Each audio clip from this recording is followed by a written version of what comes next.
2022. This year I want to be smarter. I want to work a bit more efficient. I've decided to limit myself with the amount of plugins that I'll be using for mixing, mastering, or any other audio job.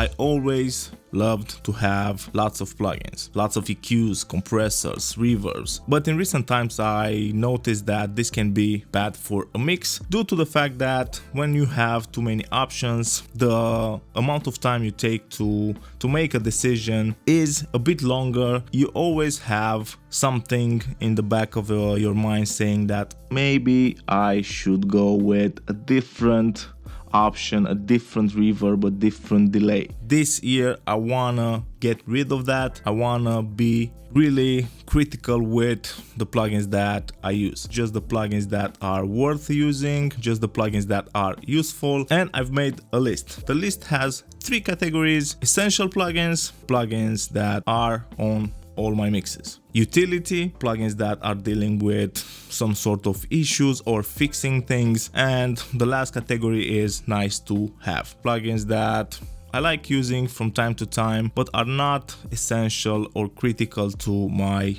sound. Let's start with the essential category. Top of the list, FabFilter Pro Q3, a really clean EQ, everything and anything you want from an EQ. Mid-side, left-right, it has a really nice analyzer, it's dynamic also, so if you are in need for a do-it-all EQ, the best option is Pro Q3. Next up is Valhalla Vintage Verb. If I have to choose just one reverb, this is my go-to. I've been using it for a couple of years and it's essential for the sound that I have with reverbs, with a lot of movement. As far as delays goes, Echo Boy.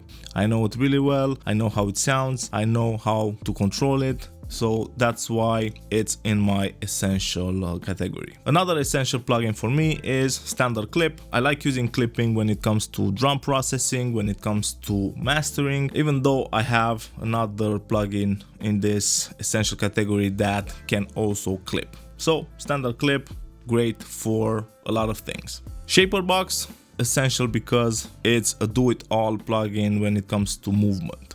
Basic pannings, creative pannings. You can also do filtering, distortion, scratches, tape stops. It can do a lot of things. Pro DS from FabFilter, it's my choice for DSing. This one is fairly recent. I've added this one because it sounds really nice and it has a lot of the things that I usually use on tracks when mixing.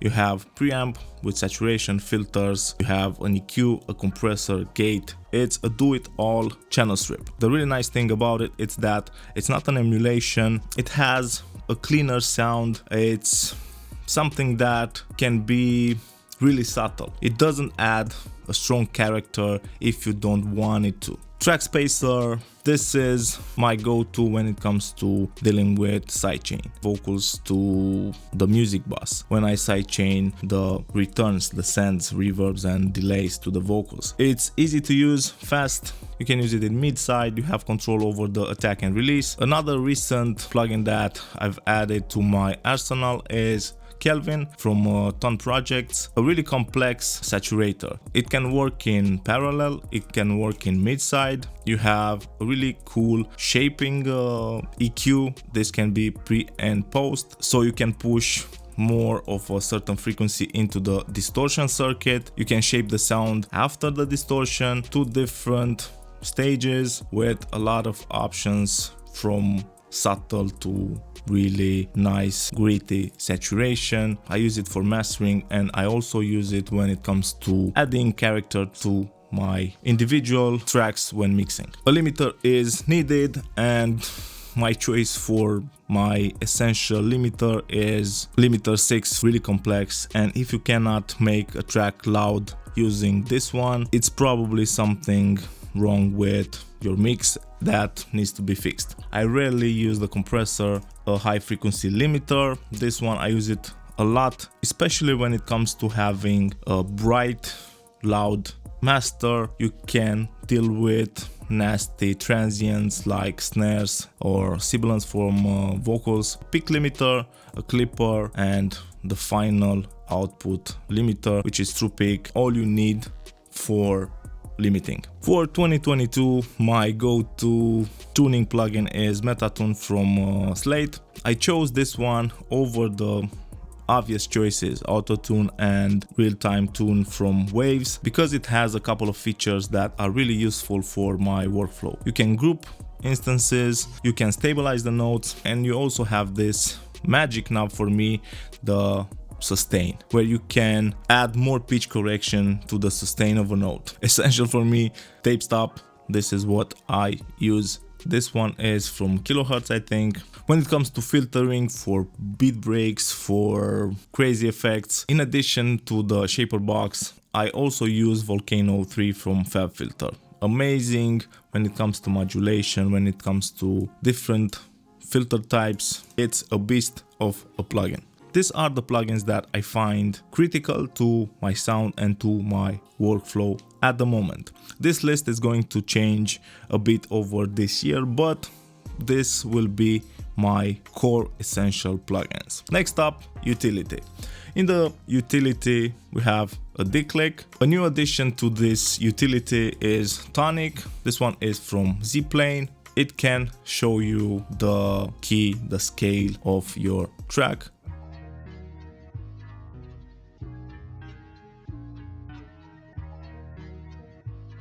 It can give you the key of the song, where you can pick and choose the right key for the tuning plugin that you're using. So this is the plugin that I use nowadays to find the key of any song. Next up is Pana. This one is from Clefgrand. It's a panning plugin. I started experimenting with a more natural way of panning. I don't like hard pans left and right.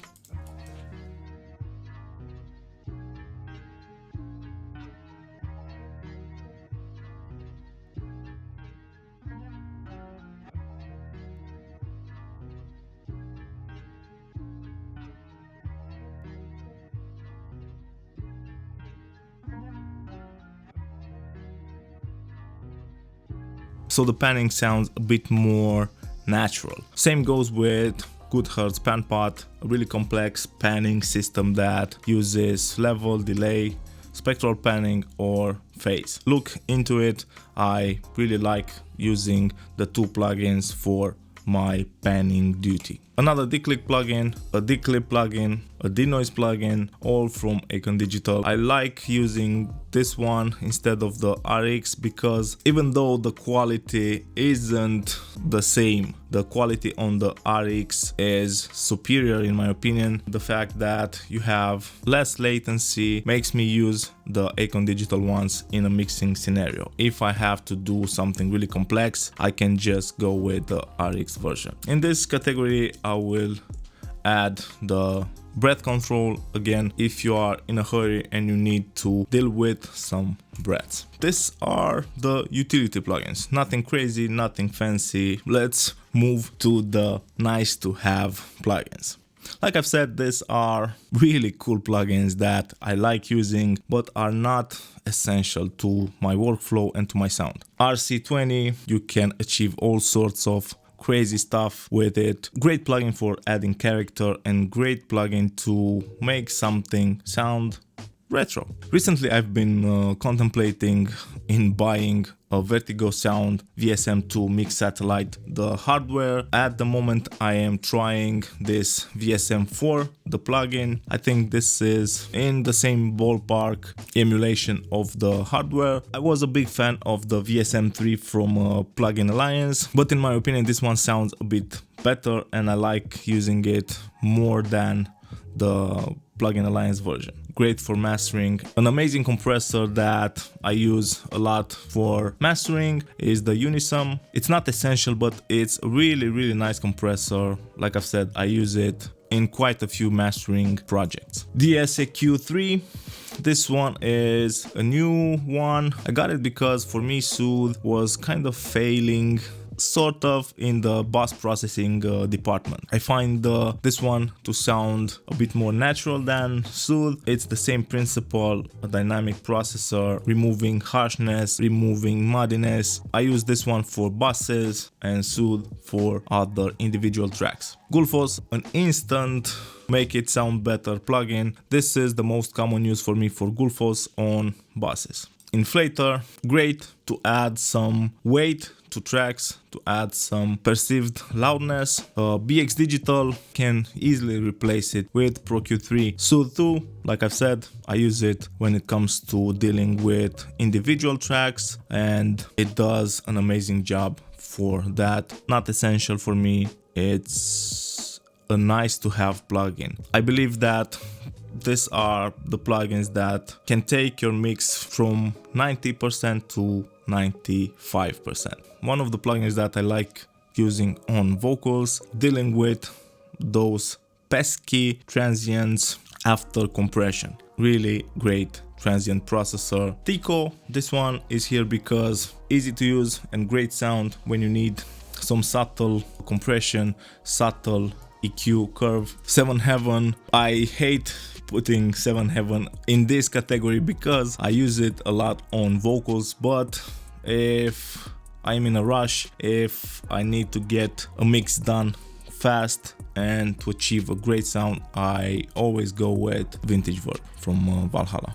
Stage 1, Lipwing, a great stereo manipulator. Haze 2, stereo manipulator, great for mono tracks when you need to add some width. Degrader, saturator, sample rate manipulator, bit depth manipulator. This was one of my favorite plugins. I stopped using it that often because it adds a bit of a noise. Recently I've started using a lot of good hertz plugins. Tube or Tupe is a really nice saturation plugin. Tube, tape, compressor, and it also has really nice filter and calibration plus the emphasis section. You can achieve some really nice tape, tube sounding saturation, and I got to admit I really love the interface. The Wolf compressor, this is a special plugin. How I use it is on vocals with the lo-fi, especially harsh vocals. You can really tame the top end on a vocal, and you can use it in parallel, which is nice. It's aggressive, it brings vocals right into your face, so that's why I have it on the list. A nice VCA compressor, VSC3 from Vertigo. I like using it on basses, I like using it on the tubas, and even when mastering. The last nice to have plugin is the Virtual Mix Rack from Slate Digital. Nice to have because of the option you have for EQ, for compressors. It's a plugin that fills the gap for my compressor needs, for my EQ needs. If I need something more colored, I can go with something like SSL, Neve, API. So this is the list. Let me know what you think about the plugins that I chose. The plugins that are on the list are actual plugins that I use every single day because I really wanted to keep it real. I didn't want to add lots of plugins that I use from time to time. Let me know if you want a breakdown for any of the plugins that I've showcased in the list. Let me know what you think about the list. Leave a comment down below with your thoughts. Don't forget to subscribe, really important. Don't forget to follow me on Instagram. Thanks for the support and see you guys really soon. Cheers.